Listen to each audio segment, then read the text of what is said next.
देश के 15वें उपराष्ट्रपति के तौर पर सीपी राधाकृष्णन ली शपथ। राष्ट्रपति द्रौपदी मुर्मू ने दिलाई शपथ। पीएम मोदी समेत कई नेता रहे मौजूद।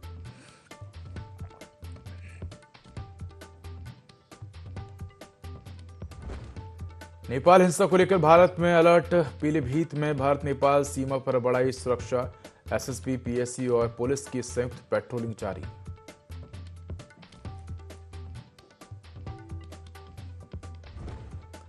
लखनऊ के काकोरी में बड़ा सड़क हादसा। बस अनियंत्रित होकर खाई में गिरी। हादसे में 5 लोगों की मौत, करीब 15 यात्री घायल। सीएम योगी ने हादसे पर जताया दुख।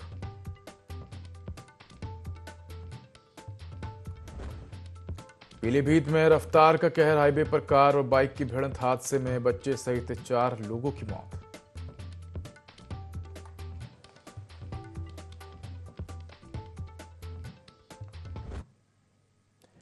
नमस्कार, मैं उदय। उत्तर प्रदेश लाइव में आपका स्वागत है। बुलेटिन की शुरुआत करेंगे तमाम बड़ी खबरों के साथ। तो खबर दिल्ली से है, जहां देश के 15वें उपराष्ट्रपति बने सीपी राधाकृष्णन।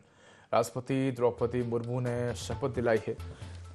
तो राष्ट्रपति भवन में शपथ ग्रहण समारोह हुआ है। पीएम मोदी समेत कई नेता शामिल हुए हैं। तो खबर आपको बता रहे हैं दिल्ली से, जहां देश के 15वें उपराष्ट्रपति बने हैं सीपी राधाकृष्णन। राष्ट्रपति द्रौपदी मुर्मू ने शपथ दिलाई है और राष्ट्रपति भवन में शपथ ग्रहण समारोह हुआ है। तो पीएम मोदी समेत कई नेता शामिल हुए हैं। तो बता दें कि सीपी राधाकृष्णन को तमिलनाडु का मोदी भी कहा जाता है।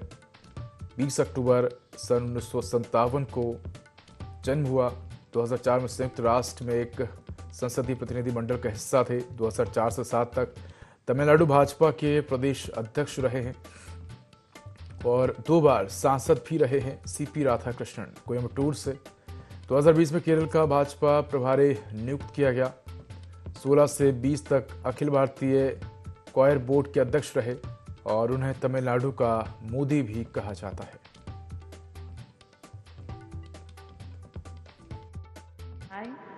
I, Chandraviram Ponnusamy Radhakrishnan, do swear in the name of God do swear in the name of God that I will bear true faith and allegiance that I will bear true faith and allegiance to the Constitution of India to the Constitution of India as by law established, as by law established, and that I will faithfully discharge the duty and that I will faithfully discharge the duty. बड़ी खबर लखनऊ से है, जहां हरदोई से लखनऊ जा रही roadways bus खाई में गिरी है। काकोरी के पास भीषण सड़क हादसा हुआ। तो हादसे में 5 लोगों की मौत हुई है। 10 से 15 यात्री घायल हुए हैं। बाइक सवार को बचाने के चलते बस अनियंत्रित होकर पलट गई। तो फंसे यात्रियों को बाहर निकालकर अस्पताल भेजा गया है। मौके पर डीएम विशाख अय्यर और पुलिस बल मौजूद है। सीएम योगी आदित्यनाथ ने हादसे पर शोक जताया है। तो खबर लखनऊ से है, जहां हरदोई से लखनऊ जा रही रोडवेज बस खाई में गिरी है। बाइक सवार को बचाने के चलते बस अनियंत्रित हो गई और खाई में जा गिरी। तो काकोरी के पास भीषण सड़क हादसा हुआ है। हादसे में 5 लोगों की मौत हुई, जबकि 10 से 15 लोग घायल बताए जा रहे हैं।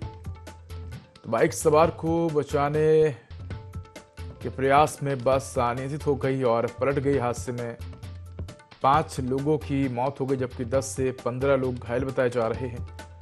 तो बस में फंसे यात्रियों को बाहर निकालकर अस्पताल भेजा जा रहा है। मौके पर डीएम विशाख अय्यर और पुलिस बल मौजूद हैं। सीएम योगी आदित्यनाथ ने हादसे पर शोक जताया है।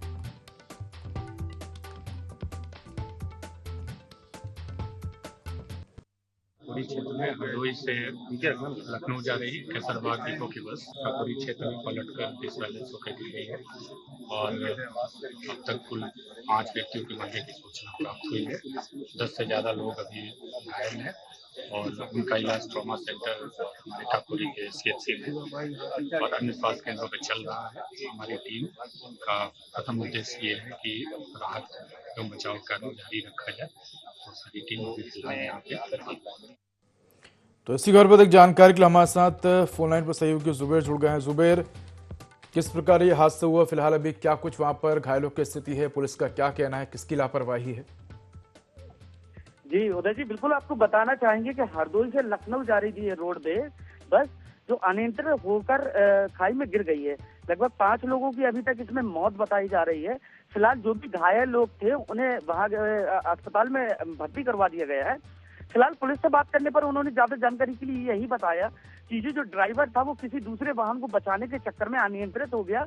लगभग रास्ते में खड़ी हुई लगभग 5 मोटरसाइकिल के ऊपर ये अनियंत्रित होते रोनते हुए निकल गया और जाकर सीधा खाई पर जा गिरा। बिल्कुल जुबैर, क्या बस की रफ्तार तेज थी जिसके चलते जो ड्राइवर है वो बस पर नियंत्रित नहीं रख पाया और हादसे के शिकार हो गई बस? बिल्कुल बता दें कि जो हाईवे में चलने वाली एक बस थी जो अपनी स्पीड से काफी तेज गति में चल रही थी। फिलहाल अभी तक जितने भी घायल थे इसमें उन्हें अस्पतालों में भर्ती करवा दिया गया है। और जो पुलिस का इस बारे में कहना है कि बस की रफ्तार तेज होने के कारण यह हादसा हुआ है। बिल्कुल जुबैर, मुख्यमंत्री योगी आदित्यनाथ ने भी इस पूरे ही हादसे पर शोक व्यक्त किया है, दुख जताया है। जी हाँ, बिल्कुल आपको बता दें, एक ट्वीट के माध्यम से जो हमारे प्रदेश के मुख्यमंत्री जी हैं, इन्होंने इस हादसे पर शोक व्यक्त किया है। साथ ही घायलों के लिए बेहतर से बेहतर उपचार करने के लिए अधिकारियों को निर्देशित भी कर दिया गया है। धन्यवाद तमाम जानकारी के लिए।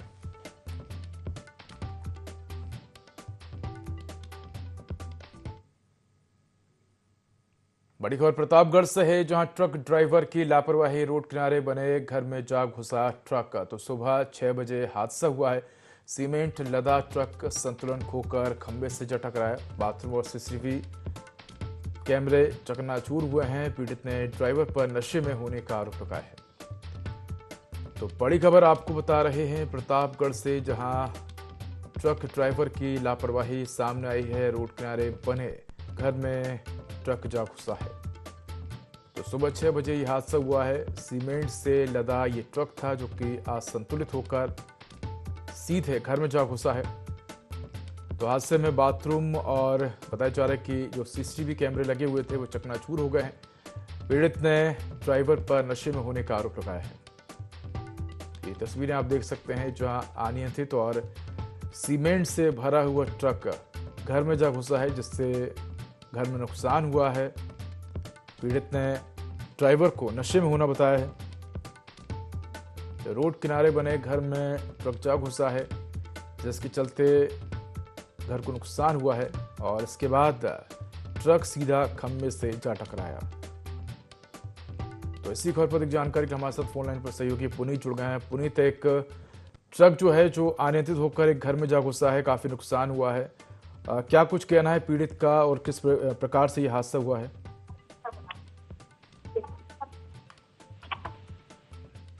पुनीत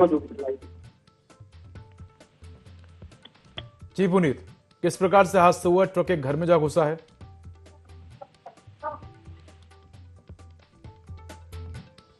तो बता दें कि ट्रक ड्राइवर की लापरवाही सामने आ रही है और पीड़ित का आरोप है कि जो ट्रक ड्राइवर है वो नशे की हालत में था, जिसके चलते यह हादसा हुआ है।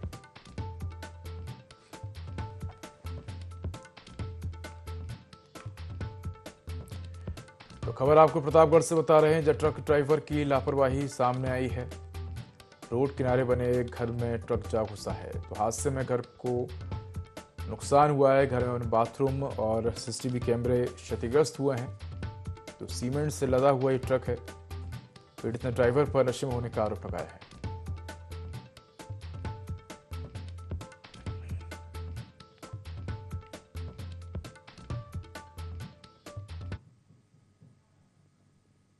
बड़ी खबर पीलीभीत से है, जहां पीलीभीत में सड़क का हादसा हुआ है। बता दें कि तेज रफ्तार कार और बाइक में आमने सामने की भिड़ंत हुई है। तो तेज रफ्तार कार और बाइक में आमने सामने की भिड़ंत हुई है, बड़ा हादसा हुआ है। बताया जा रहा है कि हादसे में 3 लोगों की मौत हुई है, जबकि बच्चा गंभीर रूप से घायल है। तो बीसलपुर सीएससी बच्चे को भेजा गया, जहां रास्ते में ही बच्चे ने दम तोड़ दिया। टक्कर से मोटरसाइकिल के पर खच्चे उड़ गए हैं। देवरिया पुलिस ने शव पोस्टमार्टम के लिए भेजा है। तो ये तस्वीरें आपको दिखा रहे हैं, जहां कार और बाइक में आमने सामने भिड़ंत हुई है। हादसे में 3 लोगों की मौत हो गई है। तो बच्चा इस हादसे में गंभीर रूप से घायल हो गया, जिसे उपचार के लिए अस्पताल भेजा गया, लेकिन रास्ते में ही बच्चे ने दम तोड़ दिया। इसके बाद पुलिस ने शव को पोस्टमार्टम के लिए भेजा और मामले की जांच शुरू कर दी है। तो बड़ी खबर आपको पीलीभीत से बता रहे हैं, जहां हाईवे पर भीषण सड़क हादसा हुआ है। तेज रफ्तार कार और बाइक की भिड़ंत हुई है। तो हादसे में 3 लोगों की मौत हो गई है। मौके पर पुलिस पहुंची है और पूरे ही मामले की जांच शुरू कर दी है। तो इसी खबर पर अधिक जानकारी के लिए हमारे साथ फोन लाइन पर सहयोगी सुनील जुड़ गए हैं। सुनील, हाईवे पर कार और बाइक की आपस में भिड़ंत हुई है, क्या अधिक जानकारी? ये कार की उससे टक्कर हुई है, मोटरसाइकिल से टक्कर इतनी जबरदस्त थी कि मोटरसाइकिल चकनाचूर हो गई और वही मौके पर ही 2 लोगों की मृत्यु हो गई। एक बच्चा जो था अत्यंत चोटिल था, उसे ले जाते समय रास्ते में उसने दम तोड़ दिया। तो और 3 लोगों की दर्दनाक मौत हो गई। इससे उनके परिवार में हाहाकार मचा हुआ है। धन्यवाद तमाम जानकारी के लिए।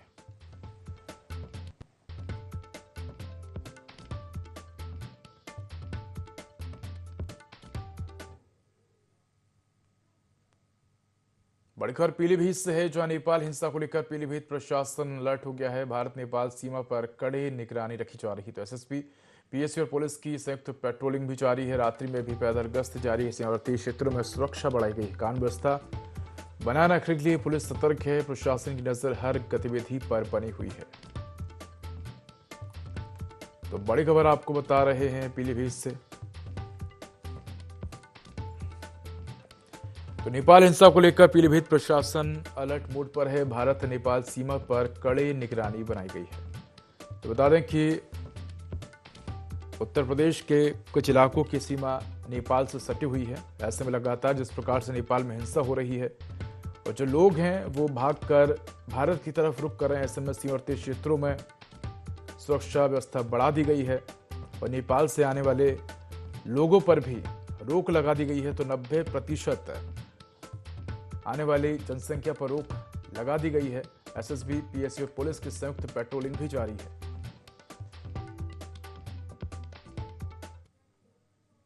खबर बुलंदशहर से है, जहां जिला कारागार से कैदी का वीडियो वायरल हो रहा है। तो बता दें कि बड़ी लापरवाही सामने आई है, जहां जिला कारागार से कैदी का वीडियो वायरल हो रहा है। तो जेल परिसर में पिकनिक स्पॉट जैसी रील बनाई गई। रील बनाने वाला स्याना हिंसा का दोषी सत्येंद्र बताया जा रहा है। तो जेल के अंदर से ये वीडियो सामने आई है।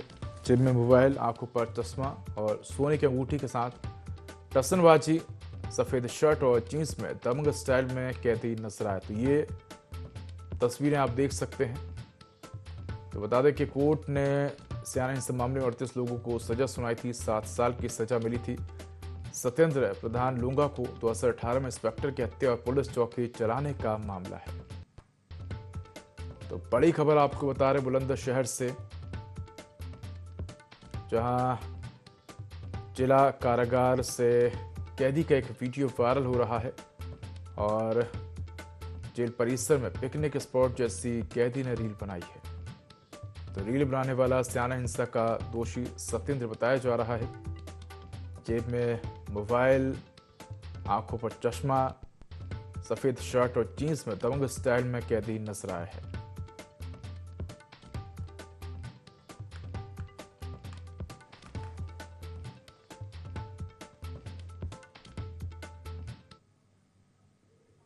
बड़ी खबर रायबरेली से है, जहां नाबालिग बच्चों के हाथ में स्कूली वैन की स्टीयरिंग। लगातार हादसों के बाद भी आरटीओ विभाग सतर्क नहीं हो रहा है।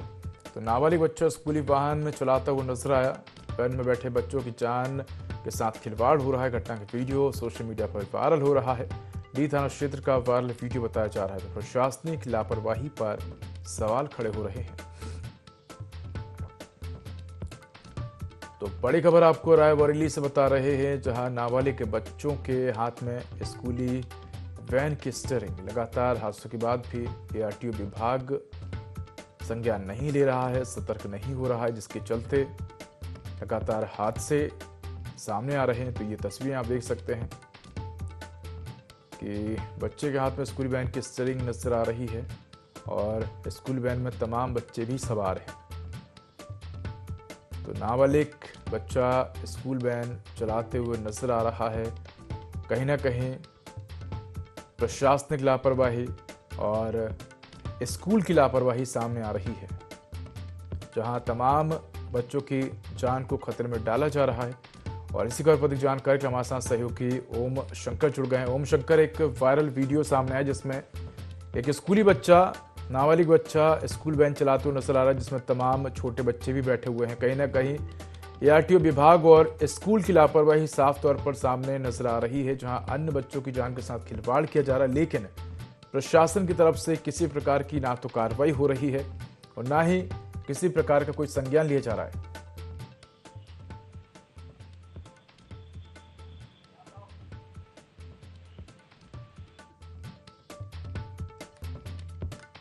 खबर रायबरेली से है, जहां नाबालिग के बच्चों के हाथ में स्कूल वैन की स्टीयरिंग नजर आ रही है। लगातार हादसों के बाद भी विभाग सतर्क नहीं हो रहा है। तो नाबालिग बच्चा स्कूली वाहन चलाता हुआ नजर आया है। वैन में बैठे बच्चों की जान के साथ खिलवाड़ हो रहा है। घटना का वीडियो सोशल मीडिया पर वायरल हो रहा है। डी थाना क्षेत्र का वायरल वीडियो बताया जा रहा है। तो प्रशासनिक लापरवाही पर सवाल उठ रहे हैं।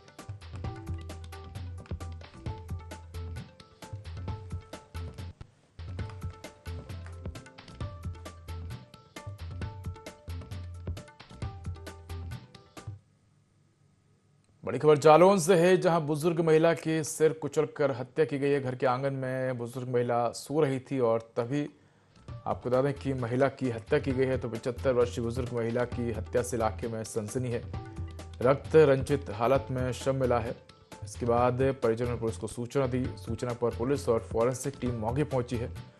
फॉरेंसिक टीम साक्ष्य जुटाने में जुटी है। पुलिस ने जांच शुरू कर दी है। महिला के शव को कब्जे में लेकर पोस्टमार्टम के लिए भेजा है। कोच कोतवाली क्षेत्र के बतेवरा गांव की घटना है। तो हत्या से पूरे गांव में दहशत और आक्रोश का माहौल है। तो बड़ी खबर आपको जालौन से बता रहे हैं, जहां बुजुर्ग महिला के सिर कुचलकर हत्या की गई है। बताया जा रहा कि बुजुर्ग महिला घर के आंगन में सो रही थी और महिला की उम्र 75 साल बताई जा रही है। तो महिला की हत्या से इलाके में सनसनी फैल गई है। रक्त रंजित हालत में शव देखकर परिजनों ने तत्काल पुलिस को सूचना दी। इसके बाद पुलिस और फॉरेंसिक टीम मौके पहुंची है और मामले की जांच में जुटी है।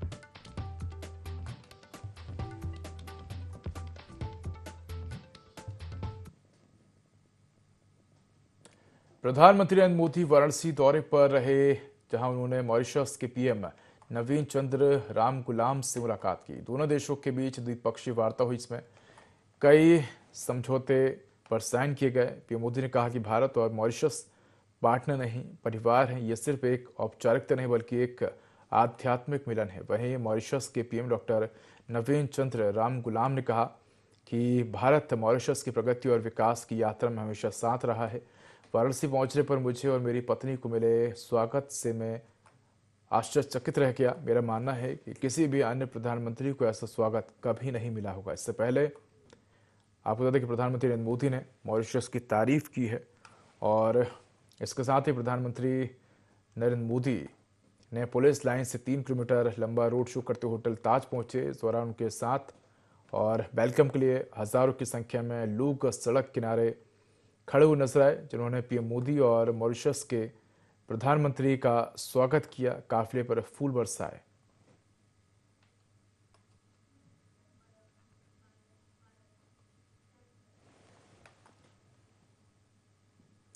मॉरिशस के प्रधानमंत्री डॉक्टर नवीन चंद्र रामगुलाम ने भारत से तकनीकी सहयोग की आवश्यकता जताई है। उन्होंने कहा कि मॉरिशस को निगरानी क्षमताओं के विकास और पुलिस प्रशिक्षण में भारत से सहयोग चाहिए। चर्चा में दोहरा कराधान निवारण संधि पर सुधार की संभावना का भी उल्लेख किया गया। साथ ही उन्होंने कहा कि मॉरिशस डिएगो गार्सिया समेत चागोस द्वीप समूह पर अपना झंडा फहराना चाहता है और इसके लिए भारत से प्रतीकात्मक रूप से एक जहाज उपलब्ध कराने की अपेक्षा की है।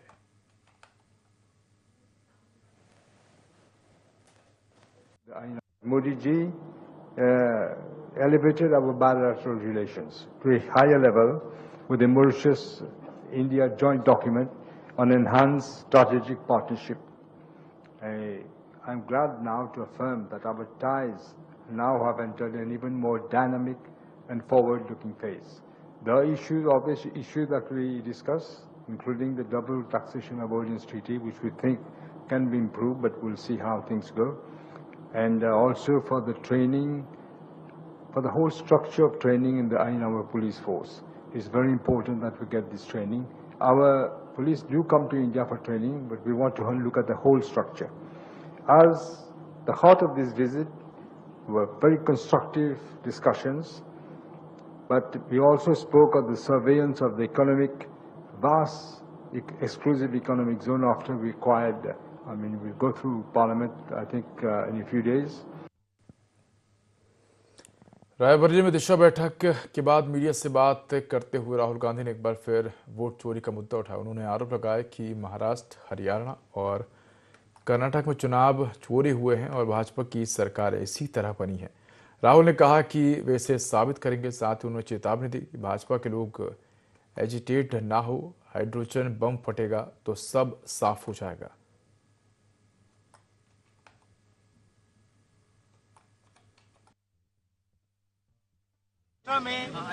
हरियाणा में, कर्नाटक में इलेक्शन चोरी किया गया है। सर हमने ब्लैक एंड व्हाइट सबूत दिया बेंगलोर सेंट्रल का। अरे आगे क्या कर रहे हो यार? आने वाले समय में हम आदि डायनामिक एक्सप्लोसिव आपको सबूत देने वाले हैं। पूरे देश में नारा चल रहा है, वोट चोर, गद्दी चोर का नारा चल रहा है, क्योंकि सच्चाई है और हम आपको दिखाएंगे। हिंदुस्तान के युवा आप अच्छी तरह सुनिए, सच्चाई है वोट चोरी करके सरकारें बन रही हैं। हम गारंटी करके आपको प्रूफ देने वाले हैं। बीजेपी के लोग एजिटेट हो रहे हैं, मैं उनसे कहना चाहता हूं आप एजिटेट नहीं होइए, क्योंकि हाइड्रोजन बम जब आएगा सारा का सारा साफ हो। तो खबर रायबरेली से है, जहां आपको बता दें कि रायबरेली में लोकसभा विपक्ष के नेता राहुल गांधी की अध्यक्षता में हुई दिशा बैठक के दौरान ऊंचाहार विधायक डॉक्टर मनोज कुमार पांडे ने हंगामा खड़ा करते हुए उन्होंने राहुल गांधी पर प्रधानमंत्री नरेंद्र मोदी की मां का अपमान करने का आरोप लगाते हुए बैठक का बहिष्कार किया और बीच में ही बाहर चले गए। पांडे ने कहा कि ये कदम उन्होंने राजनीतिक शिष्टता के उल्लंघन के विरोध में उठाया और इसकी कड़ी निंदा की है।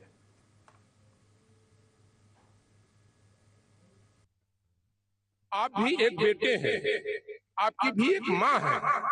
क्या जब माँ को गाली दी गई आपके मंच से आप दुखी हुए? आपके आंखों में आंसू आई? और अगर नहीं आए आपके नहीं आए तो मैं मानता हूं कि आप देश के संस्कार से, देश की व्यवस्थाओं से, देश की जो विराट हमारी संस्कृति है, जो हमारी विरासत है, उसको आप भूल दूषित करने का काम कर रहे हैं।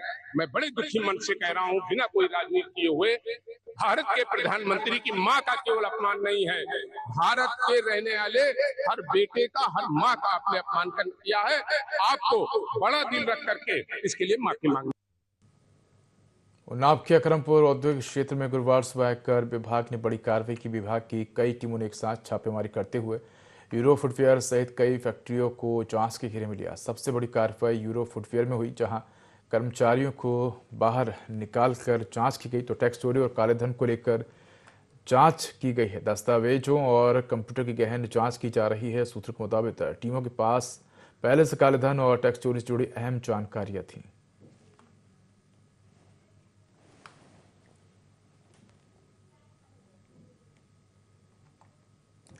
तो फिलहाल इस बुलेटिन में इतना ही। खबरों का अधिक अपडेट के लिए देखते रहिए i24। नमस्कार।